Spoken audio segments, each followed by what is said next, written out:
Tuesday evening, just a little bit after 8:30. Where else would you be besides watching Sideline Sports? Am I right? Exactly. Where else I'd be? And gentlemen, there's a lot to talk about. Lots to talk about. You two yokels. But we got to start because I got to say it.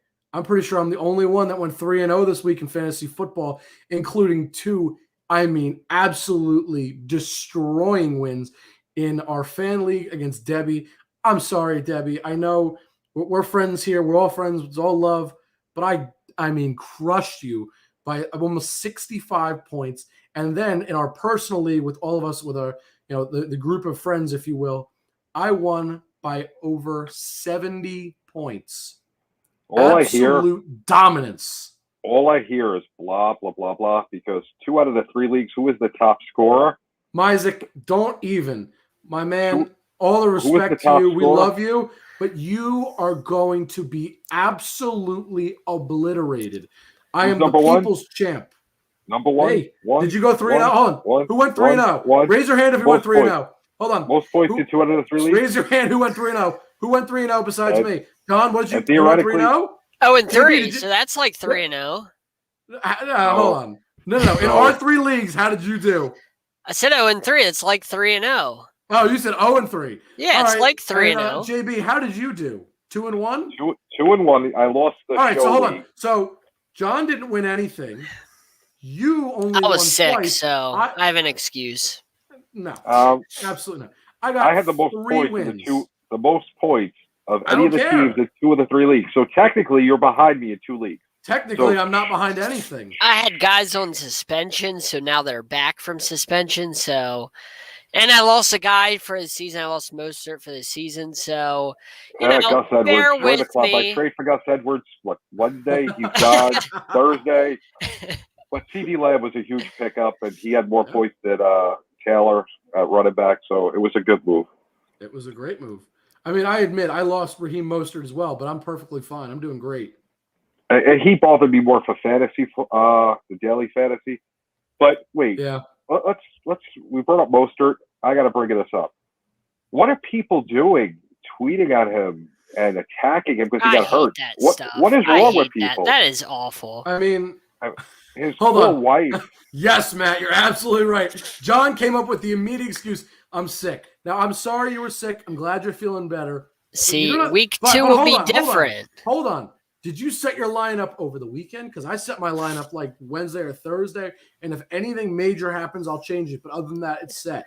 No, you always got to tinker over the weekend. You can't just set it and forget it. If anybody here has ever watched the show The League, you are like Kevin. Tinker, Neverland. You're a tinkerer, and that's why you lose, sir. That's why I win. I am confident in my lineup, and I got 3 wins. 3. Most points in 2 leagues. Obviously, I must most wins overall.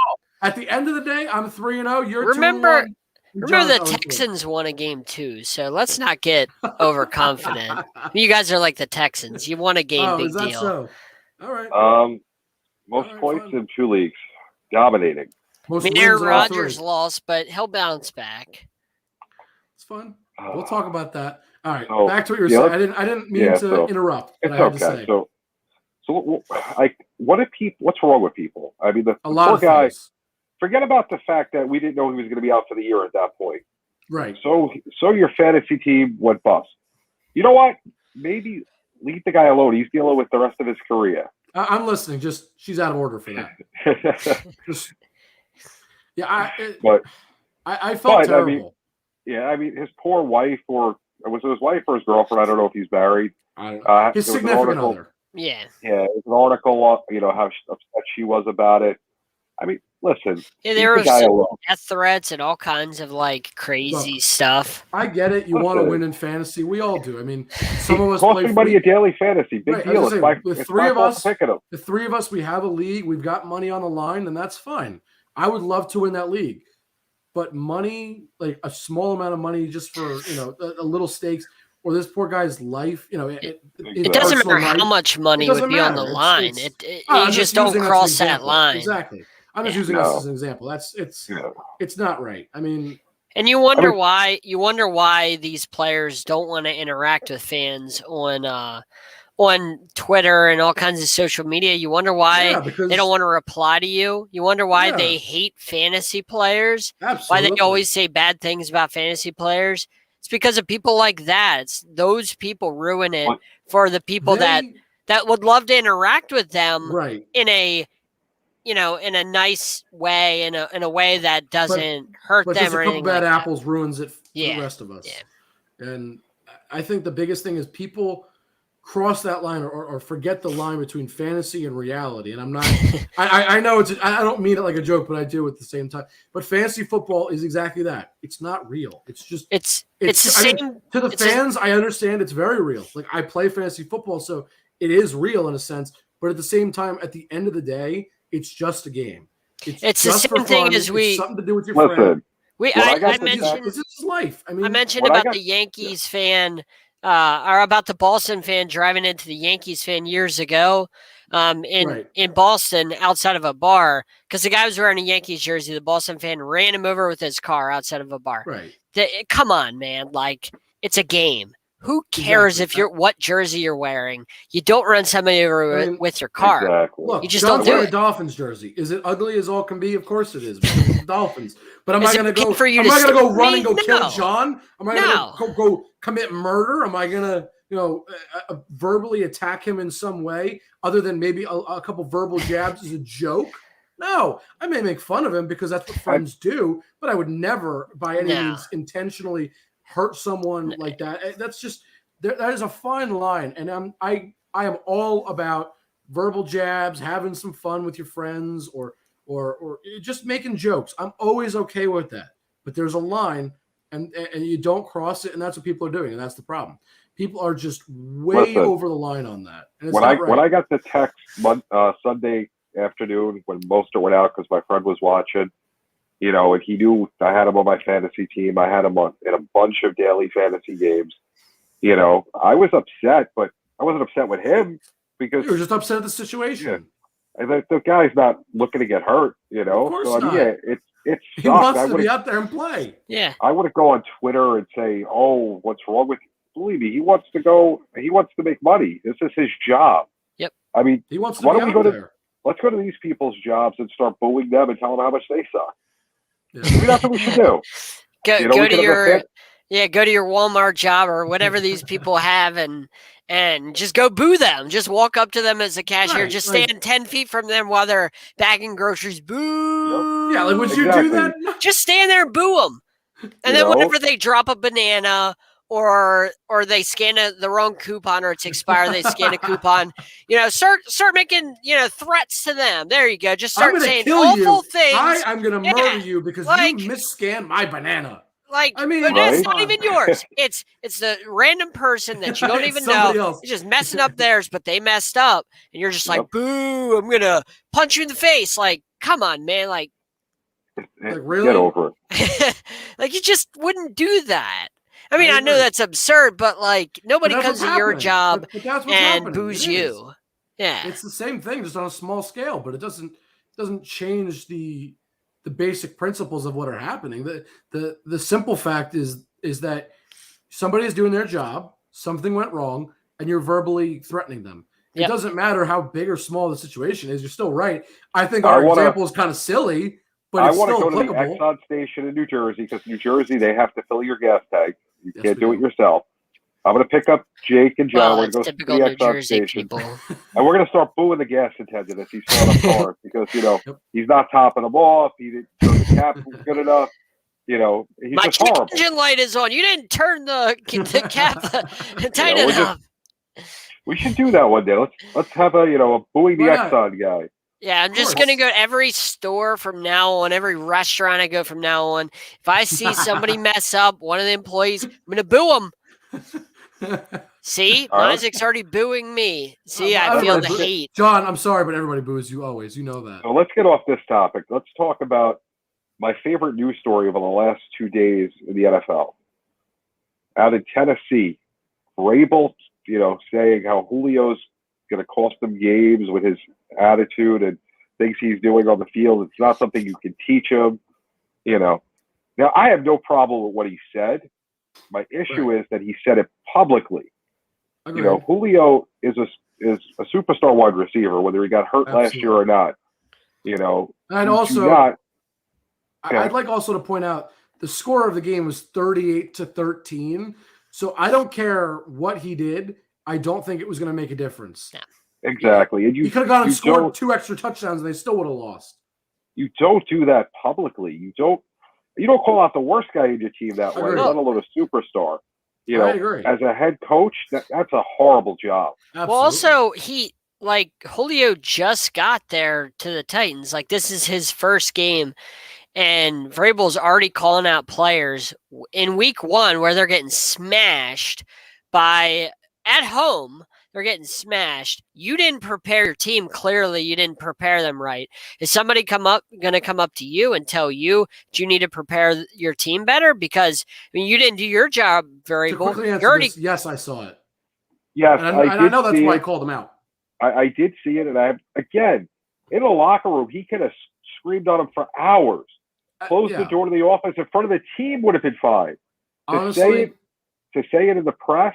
No, you crossed the line. I think Vrabel already's losing the team. I mean, I feel like the reason Julio did what he did, he was frustrated the way the game was probably going, and he was trying to spark his team. I mean, do I agree with it? No, but I'm not going to go out and say, go publicly attack him like that. I mean, you speak to him in private. I mean, it's.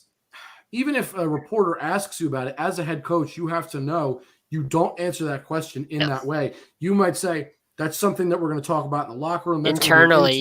Exactly. That's going to be something we will internally discuss. However you want to phrase it, that is appropriate. That's the way to go about your business. It's not, what he did, that's really unacceptable. That's going to lose us games.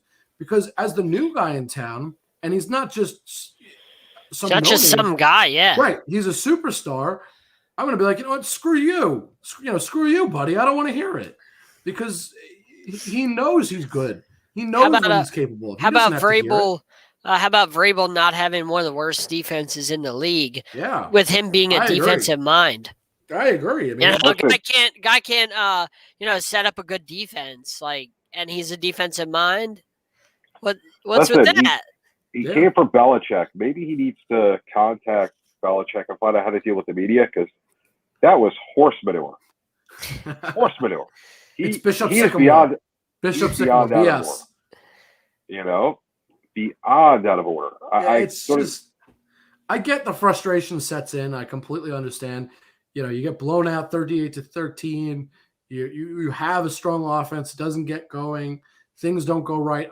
I completely understand that. It happens. But it's not acceptable just to take out your frustrations on your players because they did one thing wrong. It's never a good idea to throw your players under the bus. I think you don't think Julio knows he did something wrong? Of course he did.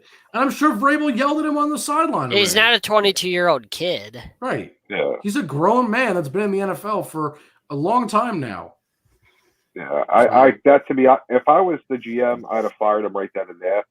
Because you don't do that. You don't discuss your grievances in public. I agree. Certain things are in the locker room, in the coach's office. You don't call out a superstar, even the worst guy on the team for that matter. But especially not your superstar. Not how it's done. I mean, your superstar is the last person you call. I mean, I agree. You don't call anybody out. But if you're calling somebody out, you do not attack your best players ever. That is the last thing to do. Because if you're going to lose anybody, if you want to lose your best players or some no-name, I would much rather lose the respect of my no-names. Because those superstars are what make or break the team. I'm not saying no-names are not important. They always are. Everybody's important. But they're not nearly as important as a superstar like Julio. I'm important. I got a question for you guys. I was thinking about this Sunday afternoon.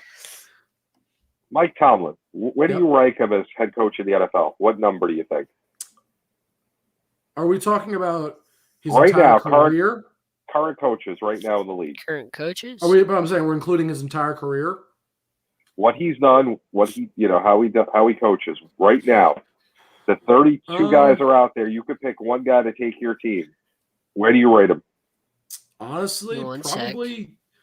Let me go down through the coaches in my head. Give me one sec. You keep talking. 2 or 3. I'm thinking I can't really name a whole lot of coaches that are better than him. Honestly, because there's a lot of younger coaches, guys like Sean McVay or Matt LaFleur or Cliff Kingsbury, who they may be great in their time, but exactly. But I would say they don't have a long enough career to say, yeah, he's better than Mike Tomlin. I would say right around 5 or 6. Okay. I would say 6 if you put John Harbaugh ahead of him, 5 if you put him ahead of Harbaugh. But those two are interchangeable to me. So who would you say your guys ahead of him are? So I had Belichick, and not in any certain order. Yeah, that's fine. Belichick, Pete Carroll, Sean McVay, and then Andy Reid. Okay, Andy Reid's a good choice. I forgot about Reid. Yeah. I'll give you that. So I would say he'd have to be top 3. The only 2 that are in consideration are Reid and Belichick. Yeah, and to be honest with you, right now, I may say he's better than Belichick because Belichick has yet to really have a great season without Brady. Yeah. No, that's a lazy argument. That's a lazy argument. There's not enough of a sample size to say that. I was going to say. That's why I said it may change. That's why I said I didn't say now it is. I would say probably the only guy we forgot about, and he's kind of gone under the radar a lot because his teams weren't great, but as a coach, he's been fantastic. I've always felt was Bruce Arians. I think he's a very good coach, but I don't think I'm not saying he's ahead of him. 5. No, but I think he should be up there. That's why I said I think really it's between. I considered Sean Payton, Tomlin and Belichick. I considered Peyton. I considered Frank Reich. Those 2 definitely were. Yeah. I went Frank back Reich and is forth. Good. He's just too young. I went back and forth with those 2 on them being better than Tomlin. I went back and forth in my mind. Stefanski, I even went back and forth because he's a really good coach. I didn't put him above Tomlin, but I went back and forth in my mind with those coaches because Sean Payton's a good coach, absolutely, but he's not ahead of them. But I would say Tomlin's 5 or 6, depending on which one you put up. If you put Harbaugh above him or not, which those 2 are interchangeable. I will say the big problem is there's a lot of young coaches. So, for example, Sean McVay, I believe he is one of the best coaches in the league. I forgot about Kyle Shanahan as well. He's really good too. I forgot about Kyle Shanahan. But these guys are not bad coaches, but you need more of a track record from them. But you said right now. You didn't say their entire career. Well, he did. He was saying. You said right now. Like, who would you choose right now? Resume, if you had all 32 of them in front of you, I'm going to go with what Tomlin's done throughout his career, why I would take him over one of the newer guys. That doesn't mean the newer guys aren't good. They're excellent at what they do. That's what I was getting at. But I think you would those guys. I think you would have to kind of like you kind of have to put them on the same weight system because Tomlin's been doing it longer, so it's not McVay's fault he hasn't done it as long. That's what I'm saying. But in the short time McVay's done it, he's done an excellent job, much like Kyle Shanahan. That was my point is Stefanski, McVay, those are guys that are really great coaches already, but they haven't done it as long. They haven't sustained winning, which is not their fault. And when we have this conversation in 5 years, that may change. Right. But today, that's the point I'm making. Because between Belichick and Tomlin, they are obviously the winningest coaches left because of longevity, probably in terms of. And I don't mean just physically, just games. I'm talking about Super Bowls, games, all that. All those things kind of factored in, playoffs, all of that. When you put all your winning seasons, when you put all of that together, really the top 3 probably, or top 4 are easily Reid, Pete Carroll, Bill Belichick, and Mike Tomlin. And it's in no particular order. It's mainly just because of longevity. Those 4 automatically rise to the top, and I would rank them above anybody else because they have a track record. Yeah, it's not anything to do against anybody else. I wanted to answer. Oh yeah, I wanted to answer some of the things that John Mizek had said. He said Stefanski's too fresh to be up there. Yeah, I agree. That's right, but he's really good so far. Kyle Shanahan's not overrated, not at all. You can't blame last year on him. I mean, we all saw what he did with all of those injuries. I can't say Kyle Shanahan's overrated. He's a fantastic coach who really has gotten a lot out of his team. I mean, look what he did when his team was fully healthy 2 years ago. They should have beat the Chiefs in the Super Bowl. Flores, he asked where Flores is on my list. He's not there yet because he hasn't gotten to the playoffs, but much like Stefanski, he's getting there, and he has to take that next step. You know what I like about quarterback Flores? has to. I'll give Flores credit, though. He changed the culture of the team. When they were trying to tank, he didn't allow that to happen. So I give him a lot of credit. Let me ask you this. I got a quick one. Worst head coach currently. Worst. Oh, man. I would say. Hold on. I would say first-time coaches, like first-time head coaches, like the Texans. Don't put them on that list. Like can I put Urban Meyer on that list? No, I was just going to say. I really want to. Really just starting in the NFL. I really their first coaching gig. It's really unfair because it's only been one game for those guys. If there's a guy that, let's say, has coached on multiple different teams, I'm okay with that. Like if Andy Reid sucked, but he'd been on 3 or 4 teams and he was on his 4th team and it was his first game this season, you could count that because his overall, his career has not been great. I think we have a winner. No. Yeah, I got one worse. Mike McCarthy. I want to get this. Mike McCarthy's won a Super Bowl, so I can't say that. He didn't win squat. Aaron Rodgers won. He won a Super Bowl. You know it. He did well in Green Bay, though. He did well, terrible. yes. Matt Nagy has done nothing in Chicago. Mike McCarthy had some success in Green Bay. Whether you contribute that to all Rodgers or not, Mike McCarthy was a part of that. Yes. Right. So I can't put McCarthy on the list. But now the McCarthy now in 2021 and 2020, I don't believe in him at all. He's stuck in the mid-2000s. But you can't take last year for him when Dak went out, so you kind of got to give him a pass on that. So you got to see what they do this year. And with Nagy, I still go back to the Trubisky thing when he pulled him, said it was an injury, but it wasn't an injury, and then put it back in. It's a live primetime game. Once you're playing games like that with the injury report and doing different things, you lose a lot of credibility. Yep.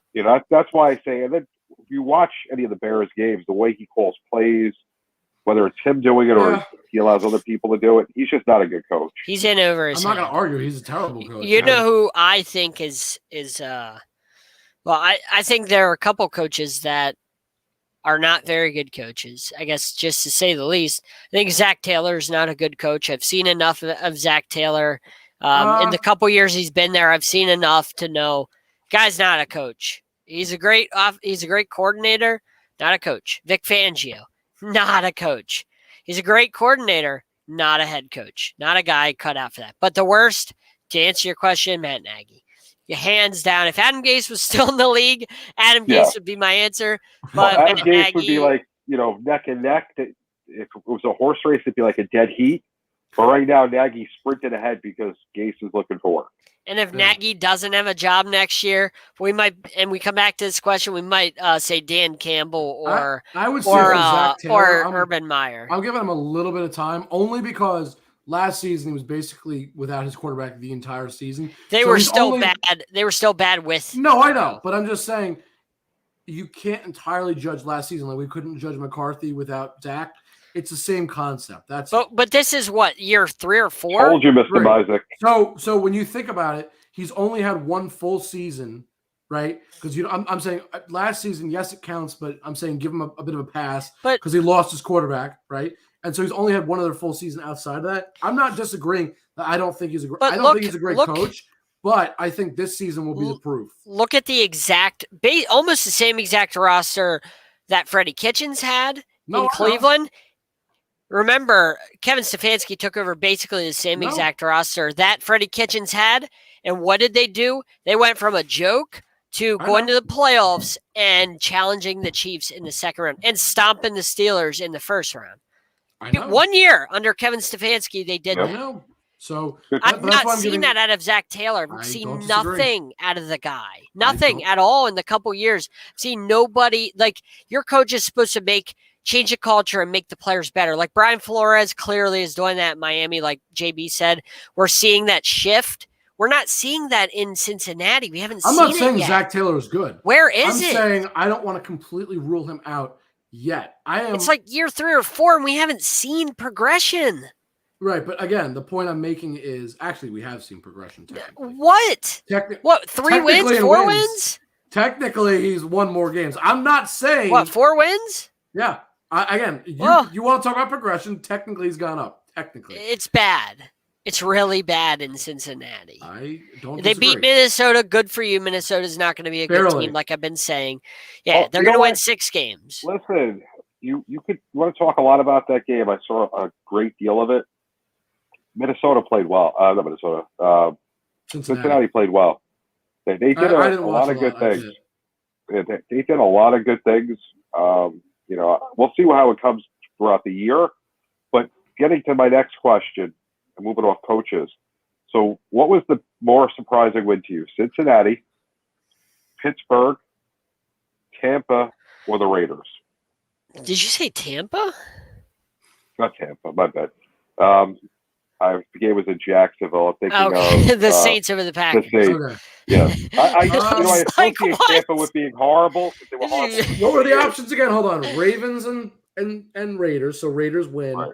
Raiders, Pittsburgh, okay. New Orleans, okay. Or the Bengals. Because all four of them, before you started the week, I would not have picked any four of those teams to win. And you could probably throw Houston in there if you want to. Nah. I think I would have to. I'd have to go with the Saints, and I'm saying that not because of the way that they, rather the fact that they won. It's the way that they won. They won in such convincing fashion, and I'm not even forget the offense. I don't care about that. I mean, Aaron Rodgers looked literally like a piece of garbage. I mean, tell me he's getting old, so I'm not tell me your stat that you told me. Right. So I wanted to bring this up anyway. So I saw this on social media, and apparently, if you were to take the ball as the quarterback, and every single play, you don't pass it, you don't run it, all you do is take the hike and spike the ball, your passer rating would be a 39, which is horrible. Do any of you know, off the top of your head, Aaron Rodgers' passer rating from this past week in which he did not spike the ball every single play? 38.9? Close. 36.8. Oh, wow. That's even worse. So Aaron Rodgers was out of order. Why I chose this win is exactly that. Aaron Rodgers didn't underperform. Just have an off game where maybe he threw for 200 yards, a touchdown, and 2 picks. That would be an off game, but at least it's not completely horrible. It's not good, but at least he's got some yardage. He's got a touchdown at least, right? But he looks off. This wasn't that. This was the worst game I have ever seen from a quarterback, probably ever, other than when Nathan Peterman played for the Bills and threw like 5 picks. I don't think that I can find another game this bad. His final stat line was as follows. 15 for 28, which is a 53.57 completion percentage, 133 yards, no touchdowns, 2 interceptions, a 36.8 QBR, and just an abysmal game, not in terms of just stats, but he just looked horrible. I mean, I know that New Orleans has a solid defense. I know we've talked about that last season. They weren't the best, but they were a little bit above middle of the pack. I think that's fair to say. They lost a lot of pieces in the offseason. But they still look good. Yeah. So I would say they're a little bit above middle of the pack. So maybe they lost a guy that led the team in sacks last year. Yeah, I would put them between 15 and 12 maybe. Somewhere, so a little bit above average, not the best, but not, below average, right? They looked like Tampa did in the Super Bowl last year. I mean, just unstoppable. And I think the other thing that has to be pointed out, I could argue that the most efficient quarterback this week has to be Jameis Winston. Does anybody know? Do you know his stats off the top of your head? He only had like 148 yards. Right. But why I call him exactly. Why am I calling him the most efficient? I'm not saying he was the best, because he was definitely not the best. I could find quarterbacks that were better. But when you look at what he did, 14 completions, only on 20 attempts. He threw 5 touchdowns. And had a 130.8 QBR. So what's important to note, Aaron Rodgers looked like garbage, and Jameis Winston, while he didn't throw a lot, he only threw 20 times. Out of every time he threw, every 4 passes would have been a touchdown. And if you're talking about every time that he completed a pass, that is not even a full every 3. So every like 2 point something. So every 3 passes he completed was a touchdown. So to say the most convincing or rather surprising win Has to be that. Rodgers looked absolutely terrible. And Jameis Winston, while his stats are not the greatest, he was as efficient as you can be as a quarterback. I mean, he missed 6 passes, but nearly threw a touchdown every 3 passes that he completed. I mean, I know Pittsburgh was shocking. I would have picked the Bills to win that game, but man, I mean, if the Packers lost by a field goal, I would have said, all right. But they got decimated, and Aaron Rodgers didn't show up, and Jameis looked like what Aaron Rodgers should look like. JB? I don't know. I mean, it's a toss-up for me between the 2 big teams, the Ravens and losing to the Raiders. That was shocking. That was bad. That was very bad, I admit. I would not, for anything, would not have seen that coming. And Buffalo at home losing to Pittsburgh. Yes, Pittsburgh defense is phenomenal. But, of course. They were, in the first half, they were handled. I mean, not that Buffalo was scoring, but they took care of them. They couldn't do anything on offense. They didn't get absolutely crushed by their defense. Yeah. But, again, this is where I'm going to say coaching comes into play. Tomlin went in at halftime, set up the game plan for the second half, did just enough to win. Go up to Buffalo, steal a huge win for them, and set them for a good spot for their division. Yeah. I would have to say Pittsburgh, that's the most surprising to me. I mean, because Buffalo is a team that has serious aspirations for a title or for going to the Super Bowl. Obviously, their barometer is going to be the Chiefs. That's their gold standard is the Chiefs and AFC. And you lay an egg at home, your home opener, start the season against the Steelers, who have no offensive line. They are starting a rookie running back. Ben Roethlisberger is 39 years old. This is a team that we all thought, and I still think the Steelers are going to be middle of the road, about 8-9. Still think that, but this is a team that isn't supposed to do very much. It's supposed to be a down year. And you let them walk in there. You had a lead, too. You had, I believe it was like a 14-0 lead or something like that in the game. And you let the Steelers come all the way back and beat you. And your offense did not look good. Now, granted, like JB said, the defense of the Steelers is really good. But you have Josh Allen and Stephon Diggs that is supposed to... What's Stephon Diggs? He is really there. I mean... hold on. Are you trying to say Stephon Diggs is not really there and there's an imposter? A little bit overrated. Last year was a little bit of an aberration. That's fine, but this would imply Stephon Diggs is not really there and it's really somebody else. So unless you've got some wild conspiracy theory that he's not really there, we need to retract this. If we want to go into conspiracy theories, I can, but I'm good. It's going to get really weird. But anyway, you had Josh Allen and Stephon Diggs. Hang on. Well, supposedly the best team in the AFC. They're gonna beat the Chiefs this year, and you can't do anything offensively. You got Manuel Sanders. Everybody's hyping that up. Got Cole Beasley. Got Gabriel Davis, and you do absolutely nothing. That has to be the biggest shock of the weekend for me, because where the Bills are supposed to go, right? You can't lose a home game. At least the Packers lose on the road. No, at least they're not at home. Right, Bills but you have you have former MVP. You have literally just coming off an MVP, and you look like that. That's why for me it was so between. The combination Packers, of that and Jameis Winston loss. being as efficient as he was. I mean, they ran the ball a lot, which is perfectly fine. But I'm going to say this: if this is the Saints team that we're going to see this year, it's not. I'm saying if. I'm not saying they're going to be. But I'm saying if they are, they have a legitimate shot at a title.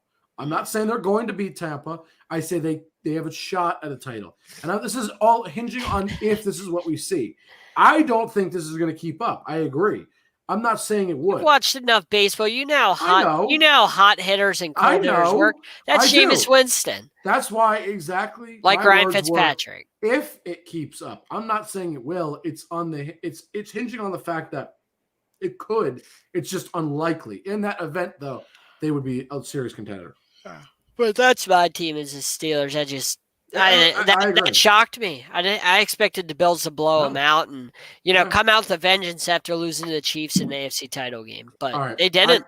I have to bring this up because this may have been the best game I have ever watched in my entire life. Not because the game itself was good. Last night's game was a good game. I would say it was fun to watch. I mean, overtime football, it had some drama. It was exciting. But man, please tell me at least one of you watched the Manning brothers broadcast of Monday Night Football. Best thing the NFL ever did. I think it's boring. Boring. Yeah, I think it's the most boring. I don't want to talk to you right now because that was, if you didn't watch it, that was one of the best broadcasts I have ever seen. Russell Wilson, I watched Travis the Kelce, 2 minutes, Charles the last Barkley. 2 or 3 minutes. They showed a clip of those two and Russell Wilson talking. I don't want it. He missed the fun stuff. Yeah, the game winner, they had zero excitement. They're just like, oh, he scored a touchdown at the game. You missed it. Because Peyton freaked out the original time that they thought that they had won. On the first play, Peyton was like, oh, my God. They were all so excited. Boring. Oh, John. Eli Manning is as exciting on that show as he was as a quarterback in the NFL. I can see how much I'm going to learn this year watching Monday Night Football. That it's must-see TV. I haven't seen must-see TV since NBC on Thursday nights years ago, back when Seinfeld and Friends were on. So it might be the most boring commentators I've ever heard in my life, and I've only heard about 2 or 3 minutes of it. I mean, this may be one of the greatest things I have ever seen. Peyton Manning and how about, put on a Ravens helmet. It was, and how about Eli going off on his forehead? On Peyton's exactly, forehead? right? I kind of think that he looks stupid with that Ravens hat. He was taking jabs. He goes, oh, I'm surprised I don't have an extra large helmet for you, Peyton. Like, that's funny. I'm not saying they called the game well. I don't care about that. They were so entertaining to watch because the banter between Eli and Peyton. Eli is got this dry, witty humor, and Peyton's just this serious guy, and he breaks down. He's funny. He's actually funny with Eli, and their combination was fantastic. It's watching two brothers go at it, and it's hilarious. Yeah. And I have to be honest, Eli is actually a decent commentator. He's not great. I'm not calling him the best. He's decent. I would call him average. But I think I'd rather watch paint dry than listen to them too. Has one of the most incredible football IQs I have ever seen, and it's amazing to watch him analyze the game. And him and Eli are just fun together. I mean, if you didn't enjoy that game, I don't know what you watched the last 2 minutes. You said, I mean, it was so amazing. I think it takes away from what Steve Levy and Lou Riddick and Brian Greasy are trying to accomplish. Very different. But I know that, but I think it takes away from what they're trying to accomplish. Steve Levy, watching the game on ESPN regular with the announcing crew, great announcing crew. I love Steve Levy. Great, and their analysis is fantastic. But you're not going to learn the things that you're going to learn from two Super Bowl quarterbacks, a Hall of Famer, and a guy who should be in the Hall of Fame. The best thing that they do, in all seriousness, they bring in a new audience. So the Monday Night Football broadcast that you're talking about with Riddick and Levy and those guys, right? The real hardcore stuff, if you will. I think you're doing a disservice to them by bringing in a new team. Hold on. First of all, we were on a call with ESPN, so you know this. And you know for a fact that they said they were okay with it. They got their they were informed. Of course they're going to say. What are they going to say? No. They could if they want to. I'm not saying that. They'd be gone. All right. Besides the point, they had no choice. Come on. But okay. Just say, for example, stop. Say I owned Sideline Sports. Say it wasn't the three of us. It was just me. But say it was just me. It was JB's Sideline Sports, not the three of us, right? Sounds like a bar. And I said, I'm giving Jacob a show, and it's going to air directly opposite us. Are you guys okay with that? You're not going to say no because you want to keep what you have. Yeah. So you don't be that naive. No, I understand. But what I was going to say is, for the hardcore fan like us, if we want to watch true analysis, that's what they're great for, right? It's fantastic to have, the true analysis from Riddick and Levy and the whole crew, right? But what if you're a passive observer? Like, perfect example. One of my friends here at school, not big into football, right? Doesn't watch football like the rest of us do. He just came in the room, hung out, saw that broadcast on, and like that, he loved it. He wanted to watch. So the thing that they bring that is so vital for ESPN is not only it's two broadcasts, it's their names. But it's not that. It's two different types of audiences. For the regular broadcast, you get the guys that want the true analysis, right? For people that are more passive observers of the game, that are not as into it or they're trying to get into it, right? Eli and Peyton are the perfect combination based on how they do it, because it allows someone to go enjoy the game. Deep. What? Their analysis, though, is pretty deep. Absolutely. But they're having more fun with it. They're not taking every moment super serious. Right. So it's perfect for someone that doesn't watch the game a lot. Of course they're having fun with it. They don't have to worry about losing their jobs like a Levy or Lou Riddick or anybody like that does. It's perfect because someone that doesn't watch the game often, if they turn that on, they may enjoy watching the game more. And ESPN's pulling in ratings from the game no matter what. They don't care which one's pulling it. It doesn't mean anything. But it's going to bring this new audience in for people that don't watch the game as much. And they like Eli or they like Peyton or they want to see what it's like or they hear the hype around it. And it's best thing awesome. they ever did. I loved it. First of all, listen, Jake, we're Giant fans. I heard Eli more last night than all the years he was playing quarterback for our team. So how many interviews did he do in his career? Like 3? Maybe. It's just scary. The poor guy just doesn't speak, but whatever. But he last won 2 Super Bowls for me. But I mean, and I gotta be honest, he really is very intelligent, and I learned that. Last night because you listen to him speak, and John, I don't care if you liked it or not. Never know by the Manning face. He was funny, but he was really intelligent. I mean, I know it's going to sound funny, but this was a great example. Russell Wilson was on the screen with them. Me too, John. Me too. You know what? It's all right. It's fine. I was enjoying myself. It was one of the best things I've ever watched.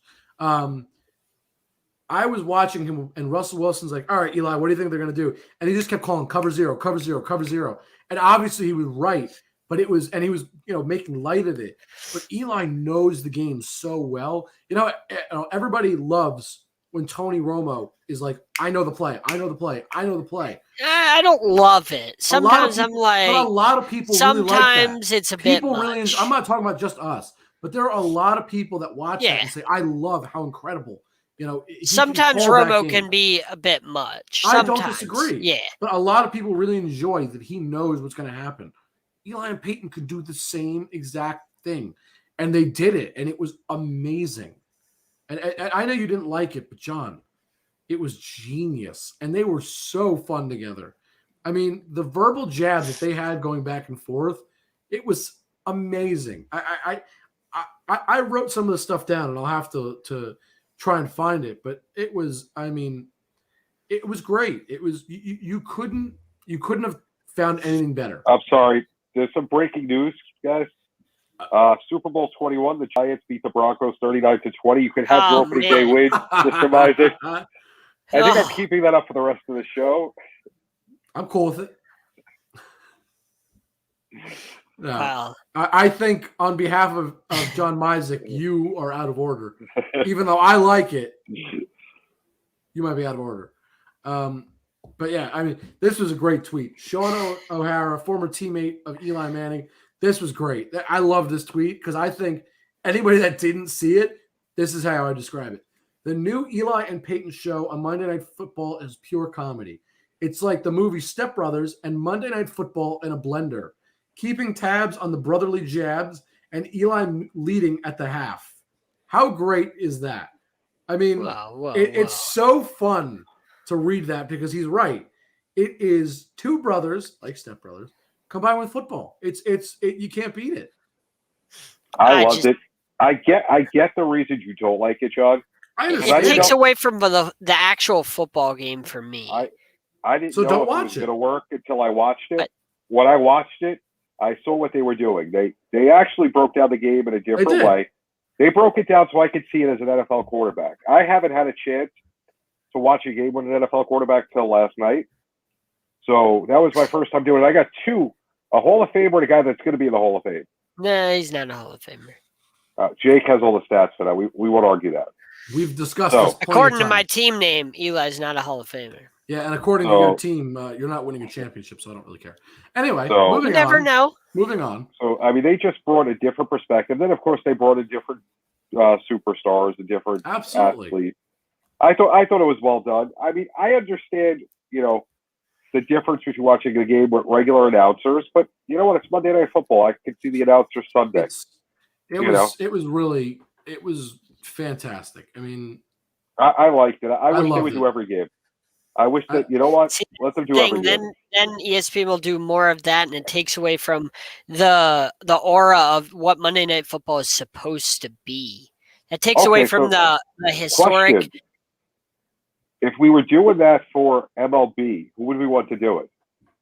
But it's different when it's Monday Night Football. Monday Night Football is like WWE Monday Night Raw. There's just now I know WWE sucks now, but there's just something supposed to be something special about Monday Night Football. There's just something special, and now there is something special about Sunday Night Football. Yeah, there's just something special. Would you want the Mannings to come in? Would you want the Manning? But there's something special about Sunday and Monday Night Football. They each have created their own brand, their own. And so is the Thursday Night Football is not even close. Not even close to the other two. But I don't know. I just wouldn't want the Mannings to come in and do this on Sunday night. While Al Michaels and Chris Collinsworth are doing their thing. Like, it takes away from what they're doing. Right, and I think it's disrespectful to the people that are doing their job and trying to make their imprint. It's not. It's business. That's what it is. I don't like it. Well, you don't have to like it because everybody else seems to love it. Listen, the Nickelodeon game was not for me. Great, another great thing the NFL did. Absolutely. I thought that was really great. They found a way to make the game relatable to children. I didn't see any reason. It seems that the Mannings have done the same thing. Wow, Sean, if we were playing around the horn, you'd be out already. You're out of order, sir. Look, you may not like it, but it was a very smart move. ESPN's genius for doing that. I mean, I don't think you could possibly argue that it wasn't a good move. I did. Last question. How is it not a good move, though? It's boring. To you, but snooze fest. Hold on, is your opinion the only one that matters? Yes. Have you not learned this? I don't want to hear it. JB, what were you going to say? So last NFL question, I'm going to use Debbie's question. After week one, who was the most impressive quarterback? I'll let John take this one first. I'll let John. There's a lot of impressive NFL quarterbacks. I mean, I don't know. I mean, there was a lot. Tom Brady was impressive. Dak played really well, surprisingly. Joe Burrow surprisingly played really well. I didn't expect that off of the ACL injury and the MCL injury. Less than a year removed from that. So there's just a lot of good quarterback play. I think from around the league. Jameis obviously played well. Russell Wilson's a guy we haven't talked about at all tonight. He played really well against a really good Colts defense on the road, and he went and beat that team handily. That's somebody we really haven't mentioned. Don't think the Colts are going to be a good team, but it's all said and done. It's a fantastic defense, so I can't take anything away from them. I know the team. I know the quarterback JB is probably thinking of, and I think we're hopefully thinking of the same guy. And I'm going to say there were a lot of great quarterbacks. So Matt Stafford. John Myzik was mentioning him in the comments. John Myzik, you're right. He was great. Matt Stafford played really well. I think Jared Goff even played really well. I understand the majority of his game wasn't great, but his final stat line was fantastic. He played really well at the end of the game. He picked it up. But there was one quarterback to me that stood above the rest by a long shot. And JB, you're going to love it. Kyler Murray, easily number one quarterback in my opinion this week. MVP. He shredded the Titans. And I understand their defense is not the best. I'm not arguing that. But I'm simply going to say Kyler Murray looked phenomenal out there. He looked poised. He looked confident. MVP. He knew the game and he played it perfectly this week. So for me, Kyler Murray, number one quarterback. He impressed the heck out of me. I'm going to say this now. Kyler Murray will get more MVP votes than Russell Wilson this year, which is right, sad. Hold on. JB, hold on. You're saying that, but hold on. Russell Wilson doesn't have an MVP vote, period, ever. Right. So, exactly. So to say that is a little bit unfair. It's not like you said, oh, he's going to get more than Tom Brady or Dak Prescott. Okay, that's different. Why? Because people are going to vote for them probably regardless, because Dak is a good quarterback, whether I like it or not. But there's also Cowboys fans that are always going to just be like, he's got to be it, whatever. Kyler Murray versus Russell Wilson, it's just Russell Wilson doesn't get the respect he deserves ever, no matter what. And how about the sophomore quarterbacks this week? Undefeated. Herbert struggled. Undefeated, though. All that matters is you get the W. He went against a great defense. The Washington D is one of the elite defenses of the league. They are. He's right. We'll see what he does this week against the Cowboys. The Cowboys, who I'll be you're defending the Cowboys. I'll be representing the Dallas Cowboys. Yeah, did you know that, Jake? Thursday at 7. JB will be defending his Cowboys. Sorry about that. JB, I do this because I am your friend, I am your co-host, and I care about you. You are so out of order, it is not even I just want JB on Thursday. Just say once, how about them Cowboys? Please just say it once on Thursday. Hold on. I know it's for the show, and I get it. I understand it. Listen, a good journalist can cover any team.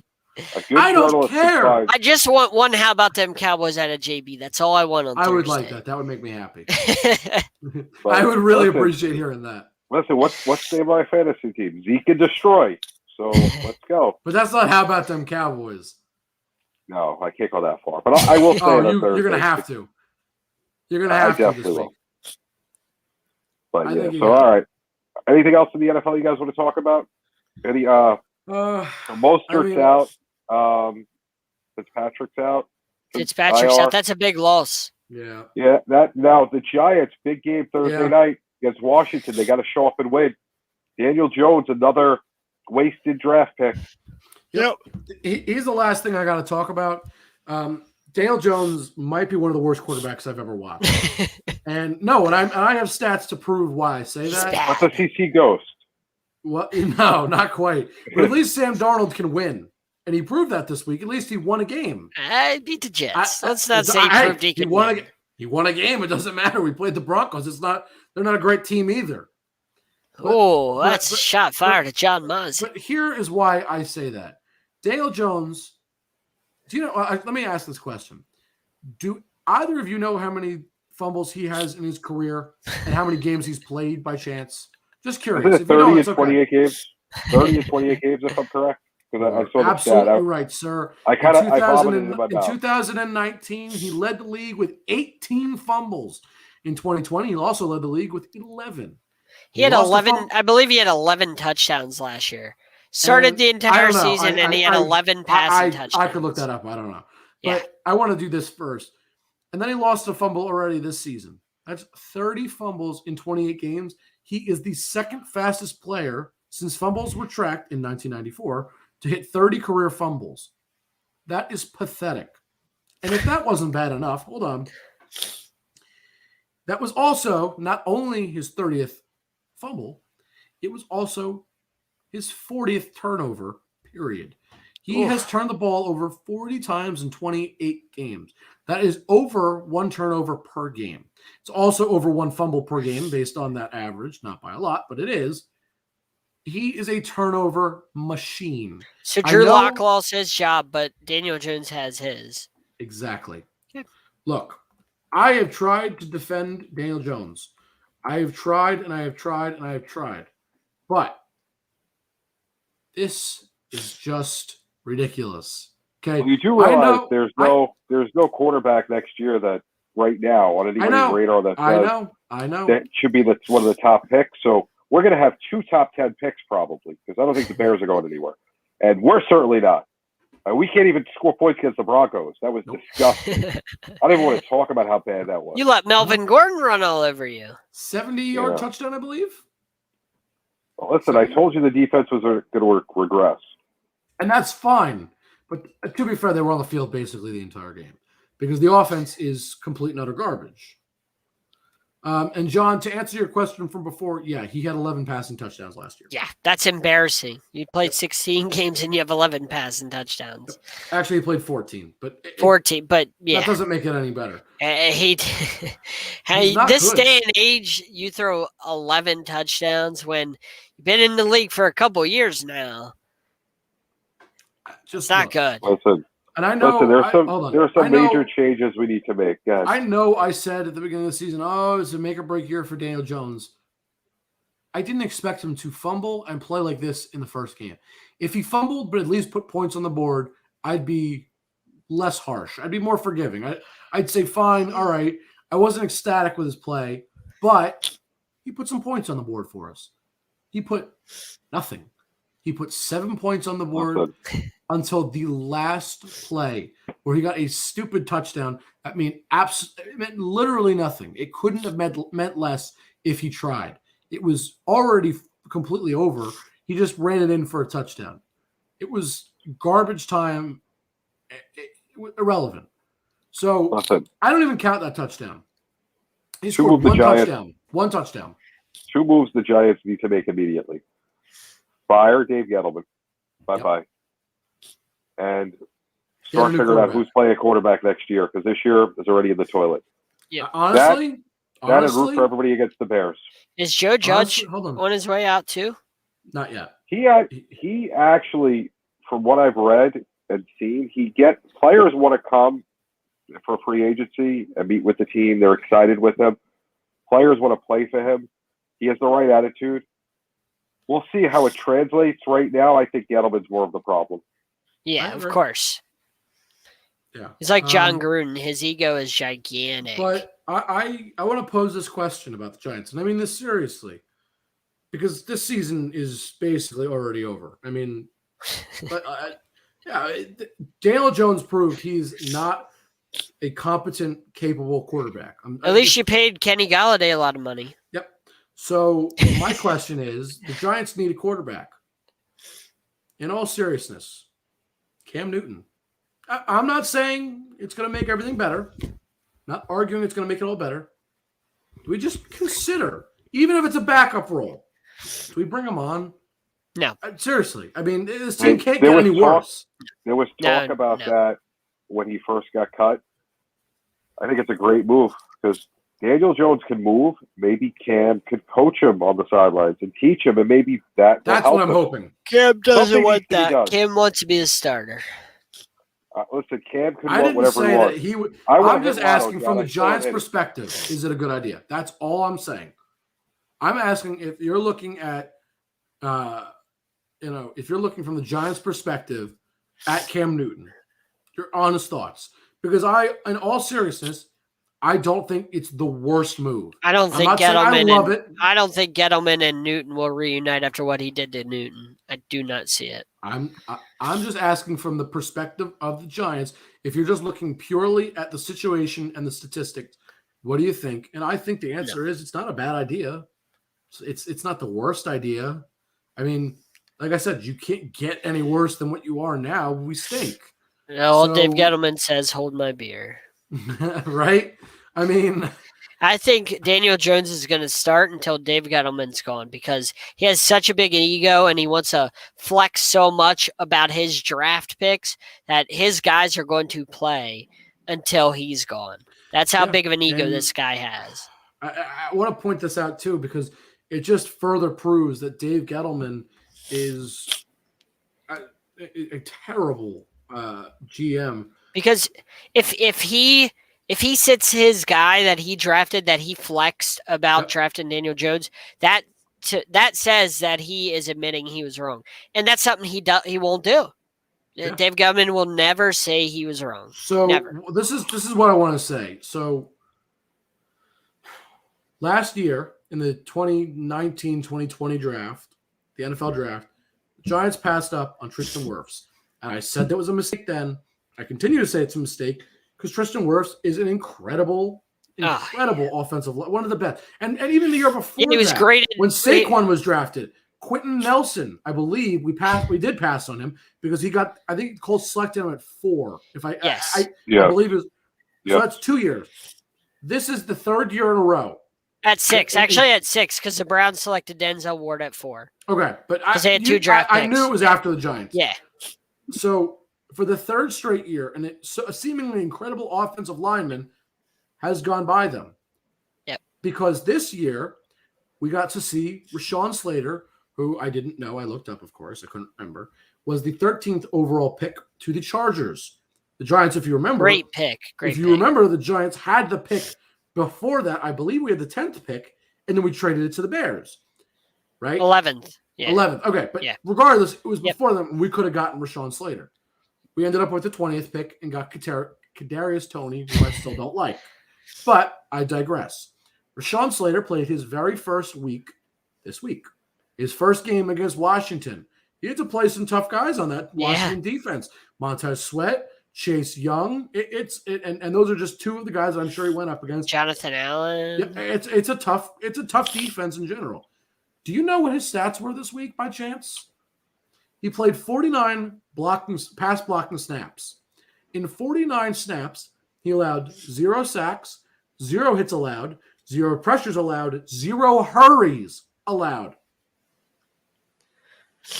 My point stands for 3 straight years. The Giants have screwed up this draft. I understand you let Saquon go.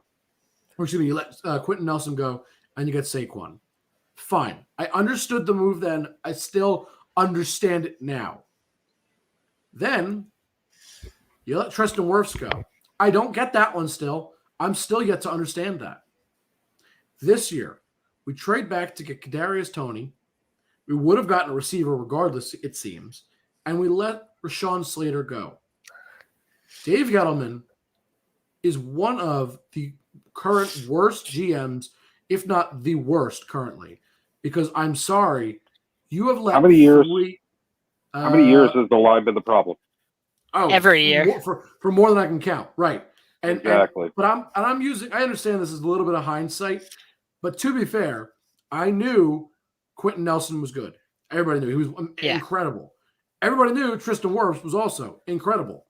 Everybody also knew Rashawn Slater was incredible, and so far, all 3 have started to prove that, right? The Giants passed on all 3. I'm not saying you had to draft all 3. Just draft one. Just one of the 3. And in 3 of those drafts, we didn't. Why?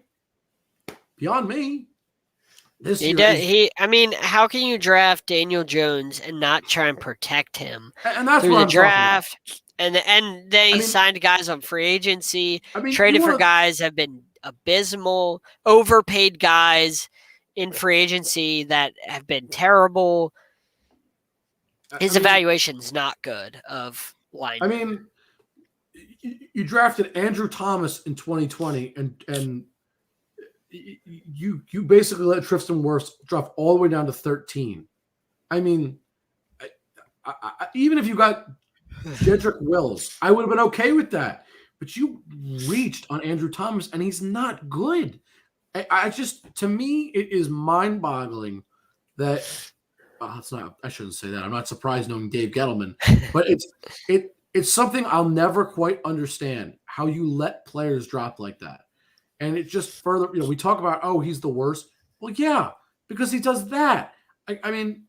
If this year alone you just drafted Rashawn Slater, okay, I'm happy because you addressed a legitimate issue. Yep. Receiver was not the problem between Darius Slayton, Sterling Shepard, and now Kenny Golladay.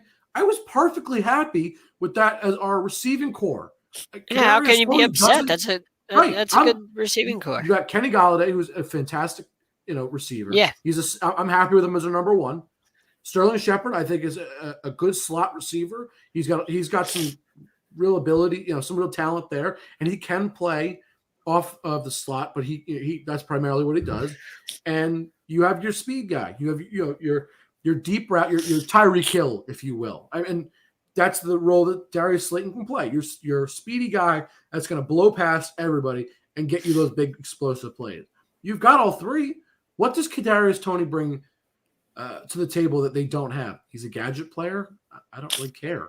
It's the gadget players I kind of want. How many really good receivers do you need? Yeah, I want guys like Taysom Hill as my gadget player because he's a legit player that plays every position. Tony's going to play wide receiver, throw him at the running back every now and again as a different tailback, but it's not. He's not the actual running back. He's not a big guy. He's going to get a pitch. You're going to pitch it to him, and that's going to be, or it's something to that effect. He's not going to actually be a legit running back. So why did you draft him? I don't get it. And if you went and drafted Devonta Smith, who was linked to us, I would still be upset, but I'd be a little bit less because at least he's good. Yeah. At least he's got some talent. Tony would have been there like the second or third round. I mean, he wasn't going anywhere, and they wasted it. I have to rant because I'm going to tell you what just happened, and I'm sorry, Jake. You were talking all this about Dave Gettleman. I just spaced out. I've been watching the '86 Mets thing on ESPN. You know, I hate the Mets, but the '86 Mets were a fun team. They were. And Dave Gettleman is the worst. So there's really no – listen, you could go on and on with reasons why he's horrible. You know, there's nothing more that I could say except he's just not good at his job. You're right. I needed to get that off my chest because I was thinking about today when I saw a thing about Rashawn Slater. And all I'm thinking is, you know, he wasn't the first guy that he passed on. So think about this. You could have Quentin Nelson, Tristan Wirfs, and Rashawn Slater all on the same line in New York right now. Technically. Think about that. About that. If somehow we landed in the exact same spot all 3 years. You could have those three guys. Yeah. That's insane. And we could you could have the first two guys. Could have kept Wayne Gallman as your running back, and he would have been perfectly fine. I bet with that offensive line, it wouldn't have mattered. You don't need like I said before, you don't need a star running back to win a Super Bowl. Look at the Kansas City Chiefs. No, you don't need a star running back. Not with an offensive line like that. No, of course not. And you could have got those two guys. And then this year, what are you at? 11. If you wanted to jump up to 7 where the Lions were and take Penny Sewell, that's only 4 spots. You could have done that too, theoretically. That's not that far of a jump. You could have had Sewell, Tristan Wirfs, and Quentin Nelson all on the same damn line. And then guess what? Nobody's touching that. Probably going to be a Hall of Fame offensive line if those three stay healthy in their careers. So it's just insane, man. And like I said, even if they just chose to draft one of them, not all 3, just one, because one year they get, let's say, Quentin Nelson, and then the next year they move up a spot. You know, they move up in the draft, so maybe they can't get Tristan Wirfs, you know, and they don't trade down to get whatever. You just get one of the 3. It would be a big help. It would be a huge help because if you have an okay rest of the line, but one great player, it always elevates the rest of the team. That's how that's going to work. It's going to happen inevitably. He's going to help make the other players better. And we don't have anything. We have nothing. We have wasted talent. John Mizek, Dolphins were at 6. The Lions took Sewell at 7. So, and it was a great play. The Giants would have just had to jump up 4 spots to 7. They didn't. Where the Lions were. They could have still gotten. Yeah, they could have got Slater, but I'm saying if they wanted Sewell, I would have been fine with that. I like that we're getting draft capital, but we need to start drafting offensive linemen. You need to do something with it. Right, we're wasting picks. I mean, look, I'm no expert, but I'm not dumb. I can do enough work in my head and say, it might be a good idea to fix our biggest blaring issue, which is if I give you offensive line. If I give you $1 million, you know, you're going to say you're rich. It's great, but if you take that $1 million in a briefcase and start dumping it in the sewer, it doesn't really do you much good, does it? No, it doesn't. Not. You're right. We're still on this giant topic. It depresses me. It's a giant issue. Yeah, that was funny. That it is. That was good. Good use of words, John. By the way, if you guys haven't had a chance to read John's articles, you know, ESPN 1340 or Fox Sports 1340. My bad. I'm on ESPN. He wished he was on ESPN probably a little bit. No, I love Fox more. Fox is my home. Yes, and Fin Fanatic. Definitely some great articles. Just put one out today, didn't you? You know. Yeah. Yes. Yeah, my Miami Dolphins article. There you go. It's going to be a big season for you now. Now that you're with Fin Fanatic, things are starting up. Obviously, it's going to be exciting. I'm excited. I got a lot on my plate. And Sideline Sports, the most important place with the most important face, of course. Now he's just throwing it in at times I'm not expecting it. Listen, a lot of good news coming out from the show soon. I hear next week we should have an announcement. Oh. Maybe. Oh, we do. We'll see. There's always announcements up in here. Fox, Sideline Sports is always doing big things. So if you're not here, well, then you're missing out. You're all going to make me lose my mind. Up in here, up in here. Oh, please stop. This is better than Peyton and Eli. This is better than all that. No. This is the best show ever. I think we would have a better ESPN telecast for Monday Night Football. I think we would. I love you. I love Eli and Peyton. I thought that was great. It was great. All right, so we've talked a lot of football. I mean, I know a lot of the other sports are relatively quiet. Is there any other stories you wanted to talk about? I mean, I know it's going to be a lot of football stuff coming weeks, but that's everything I have for tonight. But if you have more, JB or Jake, please go on. Yeah, I don't have anything. So tonight, earlier today in the NBA, John Wall and the Rockets agree that they're going to work on a trade together to find a suitable partner for them. Lakers. Please no. Nah. Lakers or Nets. Why? Only because everybody else saying it. Exactly. You might as well. Just everybody's going there. I mean, makes NBA so boring. That's the only NBA thing that I'm looking to talk about today. Norm Macdonald passed away. That's that broke my heart today. But I saw that. I was quite sad to see that. It ruined my day. Norm was a great guy. Yeah. College football. Hold on. Yes. Oh, somebody got an extension today in the NBA. Oh, I saw it too. Gordon. Yes, thank you. Yes. Hold on, I'm pulling it up. Aaron Gordon, 4 years, $92 million with the Nuggets. I knew there was something. I had to find it. Jordan's very happy about that. Him and his Nuggets. Yeah. Chicken nuggets?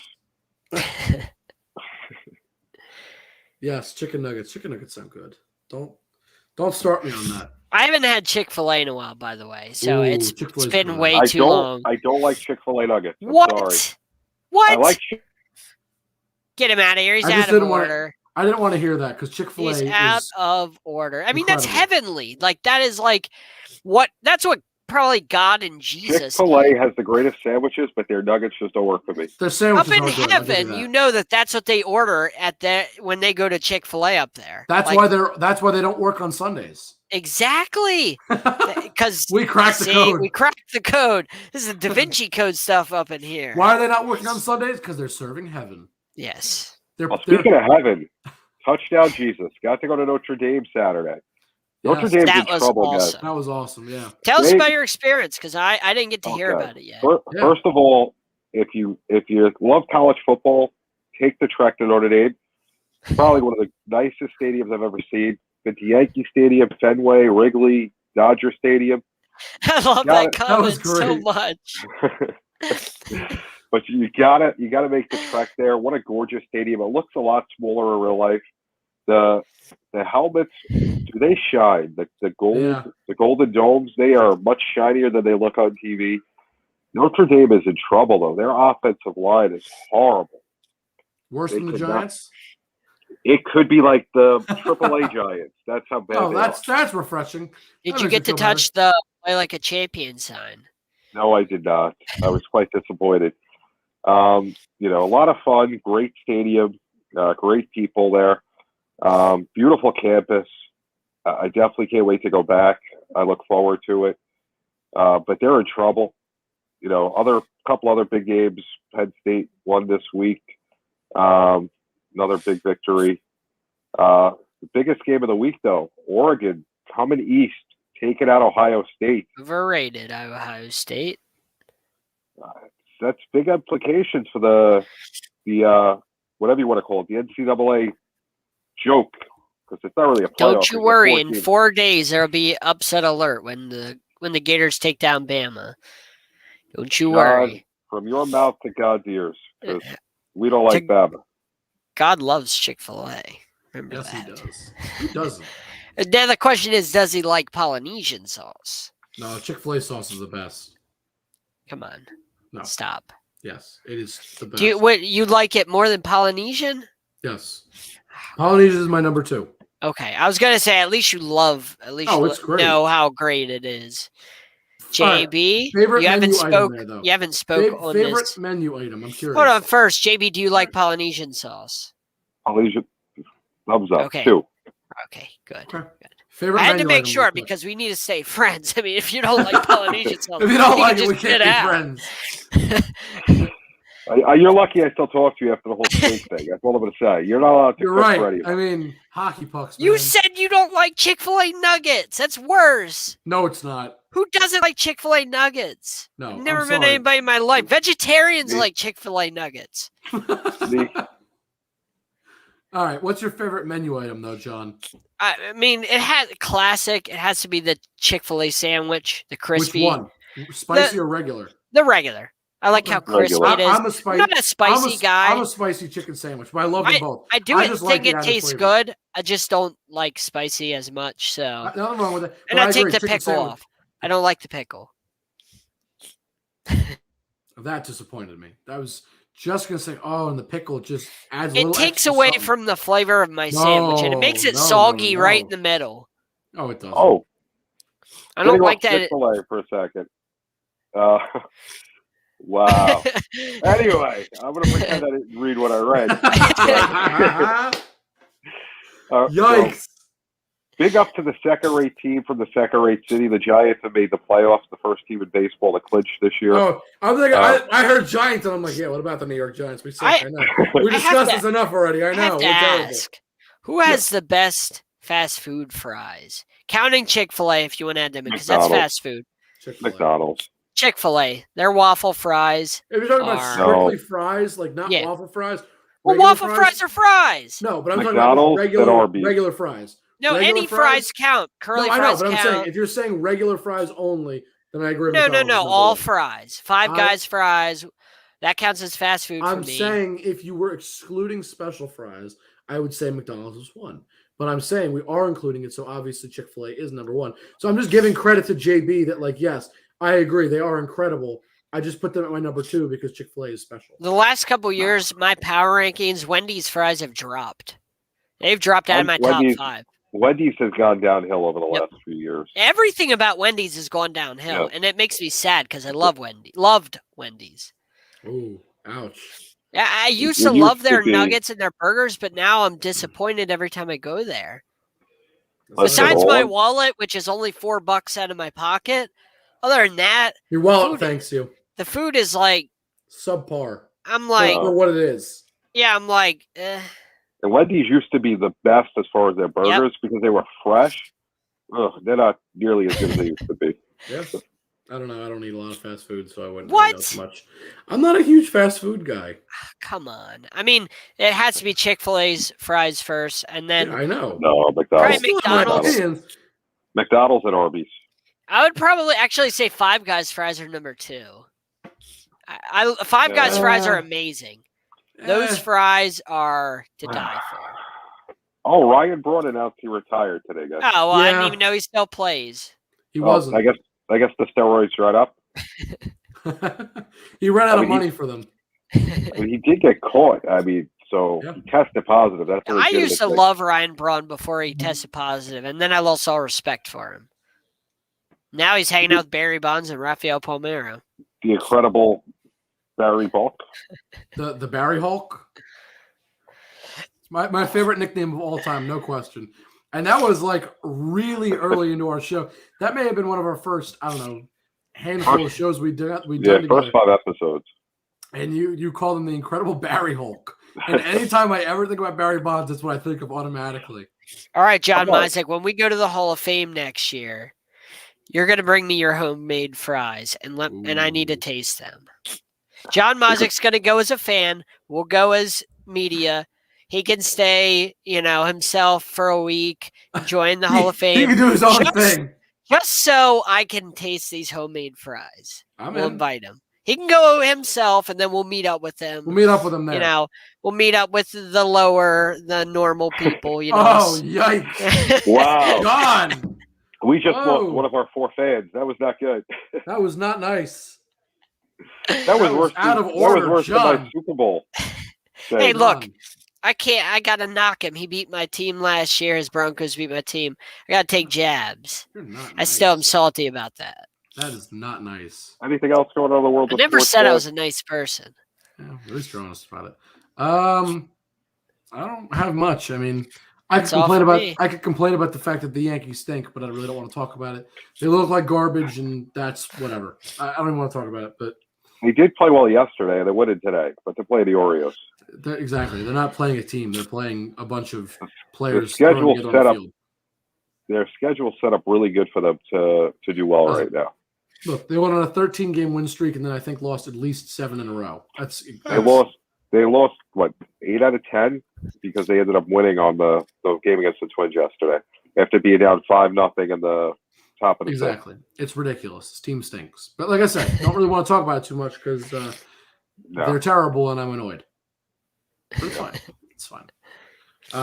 Anything else? I don't think there's much else. I mean, like I said, football's kind of dominant, and that's the way it's going to be for a little bit. I mean, MLB is going to kind of heat up a little bit as the playoff races are getting tighter. But other than that, I think really basketball's quiet. NHL doesn't really have anything going on. I'm excited. Yeah. I said before the show we got started. The first NFL carousel. We got it's not football about a month until that happens. About a month until the best season of all comes. All 4 sports on at once. We're getting close. It's a great time. It is Christmas in October. You know it's a great holiday, Halloween. It's an underrated holiday. Just going to say that. I'm not going to disagree. No. That's holiday Thanksgiving. But anyway, we'll get into that next week. Oh, God. John, I think a little bit. You're giving that a little bit too much hype. Halloween is right up there with Thanksgiving. I got to remember something. John, I believe last week at the end of the show, you teased something. Did I? If I recall. I vaguely recall. Well, I mean, it's going to be a long conversation. It's probably going to be like 10 minutes. Do you really want to get into it? We teased the fans. We got to bring it up. I feel that we owe it to them at the least. I mean, we need to do like the old Adam West Batman. We start talking about it, and then we come back to it next week. All right, let's do that. Sideline Sports Station. If we can try to remember, we forgot this week almost. The miracle I even remembered. I nearly forgot. Yeah. So tune in next week. We have a big announcement, and then my thing I've We're been not going to teasing. even get into it? Come on. I want to know. I don't even know what it is. You got a week. You got to find out in a week. Our announcement, and then this stink. in a week. You stink. You know that? You really stink. Wow. Come on. What is it? Tell us. Let's go. You really want me? Okay. Yes. All right. I would like to talk about this. You said next week, last week. It's next week. All right. I want to know. Let me bring up the stats. You guys keep talking. Give me 1 sec, because I had all these stats brought up. What's the topic? What's the? Well, if I tell you which players they are, all right. So you want me to compare? So basically, let me guess. You want me to compare players and tell you who I think is better, and then I'm going to be surprised by who is who. Yeah, basically. Yeah, we'll play that game. Okay. All right. Do we know the position? Are we allowed to know the position? Running back. Okay. All right. This player has 10,000. This player A has 10,441 yards and 68 touchdowns. 68 is important. Okay. All right. Then we will bring up the other stats. Are these current or former? One is a retired player. One is a current player. Okay. And this other player has 5,918 yards, 55 touchdowns. So 13 less than the other one. Who would you say is the better player just off of those stats? Player A. Player A. Okay. Well, actually, let me take that back. No. How many seasons have they each played? That's important. Yes, yards per game. So yeah, that's important. 5 full seasons for the current player, and then the other players played. So like I said, I had all these stats brought up. That's fine. last week, and then we didn't get to do it. So the other player played 1, 2, 3, 4, 5, 6, 7, 8. The other player played 9 full seasons, the retired player, and the current player has only played 5 seasons with 13. He's already got 55 touchdowns, though? Yes. Oh, player B by far. Because player B is averaging 1,000 yards a season and 11 touchdowns a season, which is incredible compared to player B, who while player A is good, he averaged around 1,000 yards a season. Actually, his touchdown per year is nowhere near as good. Okay, and player A has a 3.6 career average per rush, and then player B has a 4.9. Yeah, I'm sticking yard with B. per rush. B is definitively better. 4.9 is fine. I'm not, I'm not upset about that. Okay, 3.6 for the other one. Player A is Eddie George. Player B is Derrick Henry. Yeah. Derrick Henry is a better running back in his career than Eddie George. So far, yeah. No, overall, I would if I had to take one player, I would take Derrick Henry already right now, and his career is only 5 years in. Yeah. Which is crazy. I'm not upset. Because Eddie George was. I agree with what I said, though. I mean, on the blind reaction, I completely still agree with my choice. But it's crazy because Eddie George, Jake, you weren't born yet when Eddie George really was like this, this at the peak of his career. I know enough. JB and I really got to watch him. And he was a hell of a running back. Not a Hall of Famer, but he's a hell of a running back in his career. Over 10,000 yards, 68 touchdowns. Amazing career. Not Hall of Fame worthy, though. Derrick Henry's already 13 touchdowns behind this guy. Derrick Henry already has... He has about half his yards. 1,199 carries. Eddie George has almost 3,000 carries.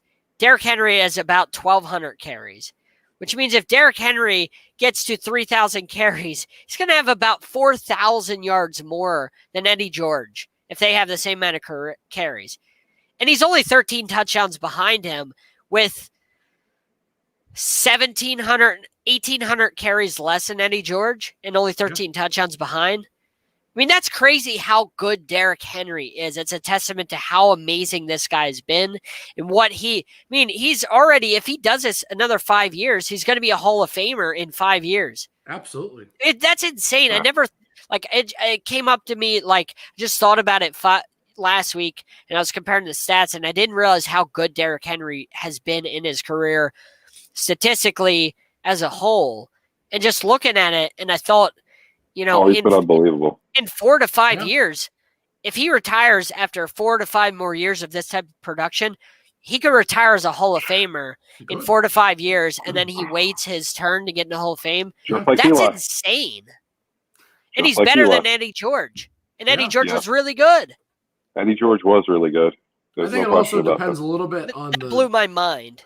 On the way football's played, now versus then, but I still agree with what you're saying. I think that's a minor thing to keep in consideration. Yeah, and the fact that the average, it's a passing league. But it's a passing league, and he's able to put up these numbers. I'm just saying offense in a passing in general is up. I'm just getting at the point that offense in general is higher than it's ever been. So scoring more and doing things of that nature. Right, but it's a passing I agree. league. No, I completely agree. But it's also important to remember it is a higher offensive Eddie George league. was in the league when it was a running league. Yeah. Derrick Henry's taken it old school because you don't see bell cow running backs anymore. You only see change of pace backs. You see different things though. When you look at it, when Eddie George was running, you schemed for the run. Now you scheme for the pass, and you still got to stop. You have different guys in place, so it's. But different. In Tennessee, you're not scheming for the pass because of Ryan Tannehill. You have different defensive personnel because everybody's throwing the ball, so you don't have the same type of defense. Everybody except the Titans, because this is a run-first team. Yes. And Ryan Tannehill isn't what Ryan Tannehill is in Tennessee, if not for Derrick Henry. You know what I mean? Yeah. It's not the other way around. So no, I agree. The fact that Derrick Henry is able to take it old school to what running backs used to be, what AP was the last breed of these type of running backs before Derrick Henry came along, that's a testament to how great Derrick Henry is. And I personally didn't realize how great Derrick Henry has been in his career so far. I didn't really realize, it didn't hit me how great he has been. And then you look at the stats. Like, and I looked at stats, and it really just hit me, and I love it so much because it's a passing league, and we have a guy that's on pace to be one of the greatest running backs we've ever seen. And it's just amazing to see. If he can keep this up, and if he can, if it doesn't wear him down, these are all big ifs, but if he continues on this pace, he's going to be one of the greatest ever. And that just is amazing. You're right. Absolutely. So I gotta agree with you on that. Yeah. All right. Anything else? Now that I remembered the last thing I knew we had to talk about. Yeah. That's what I wanted to bring up. It just, I didn't think he was as good as Eddie George. I was like, no way. And I compared him, and I'm like, he's better. Like he's in every way, shape, and form, he's better. Yeah. Like that's just crazy. Yeah. All right. Anything else, guys? Nope. JB? No, that's it. Just, remember who got the most points in 2 out of the 3 leagues. Who went 3-0? That's all that matters. The Texans and Eagles won their games, and let's not, go crazy about them. All right. John, where can they find you? You can find me Fox Sports 1340 AM, Cardiac Kane on Fansided, Finn Fanatic covering the Miami Dolphins on Fansided, Sports Arena Monday nights 10 o'clock Eastern Time, Wednesday nights 10 o'clock Eastern Time, Thursday nights NFL Carousel. I like my steaks well done, and of course the best show in the. I don't want to hear it. I know where he's going with this, and I don't want to hear it. The best show in the history of the entire world, Sideline Sports. Most important place. Nope.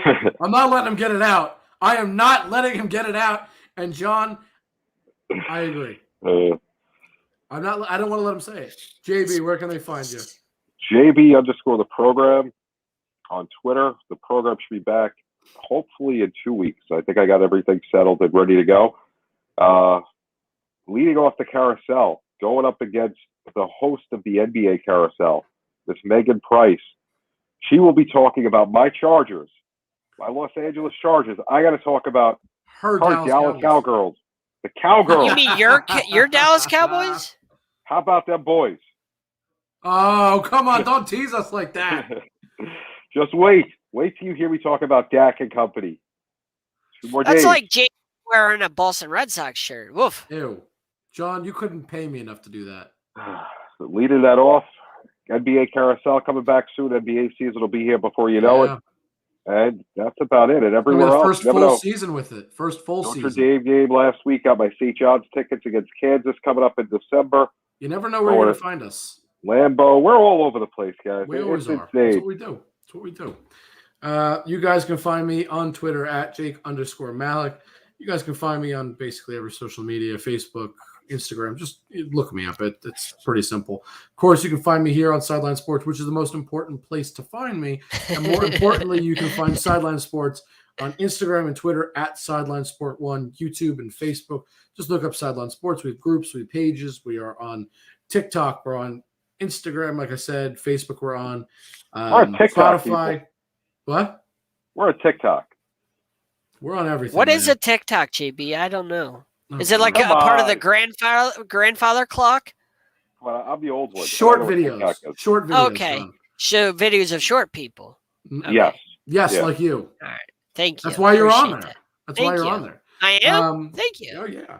Spotify, Apple Podcasts, Google Podcasts, basically anywhere you find any of that sort of stuff, we're on too. We're everywhere. I mean, we're everywhere. You blink, snap the fingers, and we might be around the corner. You don't know. We just show up wherever it is. Am I right? Wherever the sports may be. John Mizik, you're out of order. Taking my saying, trying to take my league. You're out of order, sir. Oh, and one last place you'll find me, gentlemen, kicking the snot out of everybody in all 3 leagues and bringing home the championships. Because I got one last year. I already got 3 wins this year. I'm 3-0, and I am going to win all the championships, baby. What week do we start the beatdown of Jake? Never. Absolutely never. Guys are going to be crushed. John, I don't like the way he's talking, John. When Austin Eckler gets hurt for you again. You're going to be hurting. I'm great. In the only league I have Austin Eckler, I got Myles Gaskin, Aaron Jones, Leonard Fournette. I'm fine. I'm not worried. Those guys did nothing. I'm fine. I'm good. I got Tyreek Hill. I got Matt Stafford. I'm feeling great. My team's obliterating all of you. I won by over 70 points. How much did you win by? Yeah, well, Matt Stafford can't play Andy Dalton every week. No, not you. I'm talking about John. Almost 100. So top scorer in 2 leagues. Yeah. Matter of fact, you're in both those leagues. I am. And I was behind you by 1 point in one of them. Not even. Still behind. It's all right. When I play you, I will beat you. It's fine.